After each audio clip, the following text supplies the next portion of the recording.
সাধারণকালের ষড়বিংশ সপ্তাহ শুক্রবার। প্রথম পাঠ প্রবক্তা বারুকের গ্রন্থ 1 অধ্যায় পদ সংখ্যা 15 থেকে 22। সার্বজনীন পাপ স্বীকারের উক্তি। ধর্মময়তা তো আমাদের ঈশ্বর স্বয়ং প্রভুই, আর মুখের লজ্জা তো আমাদেরই। এই যেমনটি আজ দেখা যাচ্ছে, এই যে আমরা জুদা দেশের মানুষেরা, জেরুসালেমের অধিবাসীরা, আমাদের রাজারা, আমাদের নেতারা, আমাদের সমস্ত যাজক ও প্রবক্তা এবং আমাদের পিতৃপুরুষেরা, আমাদের সবারই তো লজ্জা পাবার কথা। আমরা তো প্রভুর কাছে পাপ করেছি, তাঁর প্রতি অবাধ্যতাই করেছি। আমাদের ঈশ্বর স্বয়ং প্রভুর আহ্বান শুনতে চাইনি আমরা। প্রভু যে সমস্ত নির্দেশ আমাদের সামনে তুলে ধরেছেন, আমরা তা মেনেই চলিনি। যেদিন প্রভু মিশর দেশ থেকে আমাদের পিতৃপুরুষদের উদ্ধার করে এনেছিলেন, সেই দিন থেকে আজ পর্যন্ত আমাদের ঈশ্বর স্বয়ং প্রভুর প্রতি আমরা তো অবাধ্যতা করেই চলেছি। চপলমতি হয়ে তার আহ্বান শুনতেই চাইনি আমরা। আর তাই এই যেমনটি আজ দেখা যাচ্ছে, আমাদের ওপর চেপে বসেছে যত অমঙ্গলের বোঝা, আর এমনই এক অভিশাপের ভার, যে অভিশাপ প্রভু নিজেই একদিন তার সেবক মোশির মুখ দিয়ে উচ্চারণ করেছিলেন। প্রভু তখন মিশর দেশ থেকে আমাদের পিতৃপুরুষদের উদ্ধার করে আনছিলেন, আমাদের হাতে সেই দেশ তুলে দেবেন বলে, যেখানে বয়ে চলে দুধ আর মধুর স্রোত।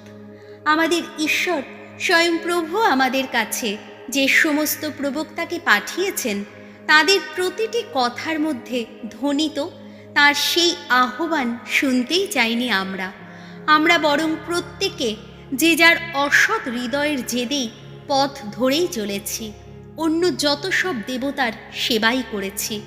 আমাদের ঈশ্বর স্বয়ং প্রভুর দৃষ্টিতে যা অন্যায়, আমরা তেমন সব কাজই করেছি। প্রভুর বাণী। শ্যাম সঙ্গীত ধুয়ো। প্রভু, মুক্তি দাও, ধন্য করো তোমার পুণ্য নাম। ওগো ঈশ্বর, তোমার আপন দেশে হানা দিয়েছে যত বিজাতীয় মানুষ, অসুচি করেছে ওরা তোমার পবিত্র মন্দির, জেরুসালেমকে করেছে এক বিপুল ধ্বংসভূমি। তুলে দিয়েছে ওরা তোমার সেবকদের মৃতদেহ আকাশের যত শিকারী পাখির মুখে, তোমার ভক্তদের দেহ মাংস ভূতলের যত বন্য পশুর মুখে। ধুয়ো। প্রভু, মুক্তি দাও, ধন্য করো তোমার পুণ্য নাম। জেরুসালেমের চারধারে তাদের রক্ত জলের মতোই ঝরিয়েছে ওরা। মৃতের সমাধি দিতে কেউই ছিল না সেখানে। আমাদের প্রতিবেশীরা আমাদের অপমান করে, চারপাশের মানুষেরা ব্যঙ্গ করে, বিদ্রূপ করে। কত কাল ভগবান, আর কত কাল? ধুয়ো। প্রভু, মুক্তি দাও, ধন্য করো তোমার পুণ্য নাম। তুমি কি এমনই ক্রুদ্ধ থাকবে চিরদিন? তোমার ঈর্ষা সে কি জ্বলতে থাকবে আগুনেরই মতো? পিতৃপুরুষদের অপরাধে আমাদের অপরাধী করো না তুমি। ওগো প্রভু, আর দেরি নয়, এবার এসো, আমাদের করুণা করো, আমরা যে নিরাশায় ডুবে আছি। ধুয়ো।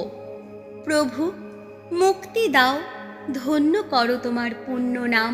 হে ত্রাণেশ্বর, আমাদের সহায় হও তুমি, প্রকাশ করো নিজের নামের মহিমা। আমাদের বাঁচাও তুমি, মোচন করো যত পাপ। আহা, প্রকাশ করো নিজের নামের গৌরব। ধুয়ো। প্রভু, মুক্তি দাও, ধন্য করো তোমার পুণ্য নাম। বাণী বন্দনা। জয় জয় প্রভুর জয়। আমরা যেন প্রভুর বাণী আজ কান পেতে শুনি, আমার যেন হৃদয় দুয়ার বন্ধ করে না রাখি।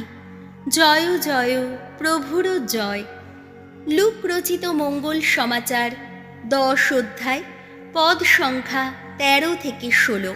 যিশুকে যে প্রত্যাখ্যান করে, সে পিতা ঈশ্বরকেই প্রত্যাখ্যান করে। যিশু একদিন এই কথা বললেন, হায় রে তুমি খোরাজিন, হায় রে তুমি বেথসাইদা, কারণ তোমাদের ওখানে যে সমস্ত অলৌকিক কাজ সম্পন্ন হয়েছে তা যদি তুরস ও সিদনেই করা হতো, তাহলে সেখানকার লোকেরা অনেক দিন আগেই লোমের কাপড় পরে আর ছাই মেখে প্রায়শ্চিত্ত করতে বসত। তাদের মতিগতিও পাল্টাতো। তাই সেই মহাবিচারের দিনে তোমাদের তুলনায় তুরস ও সিদনের দশাও সহনীয় হবে। আর তুমি, ওহে কাফারনায়ুম, তুমি কি ভেবেছ তোমাকে তুলে দেওয়া হবে ঊর্ধ্বলোকে? না, তোমাকে সেদিন নেমে যেতে হবে সেই অধোলোকে। যিশু তারপর শিষ্যদের বললেন, যে তোমাদের কথা শোনে সে আমারই কথা শোনে, যে তোমাদের প্রত্যাখ্যান করে সে আমাকেই প্রত্যাখ্যান করে, আর যে আমাকে প্রত্যাখ্যান করে সে তাকেই প্রত্যাখ্যান করে যিনি আমাকে এখানে পাঠিয়েছেন। প্রভু যীশু খ্রিস্টের মঙ্গল সমাচার।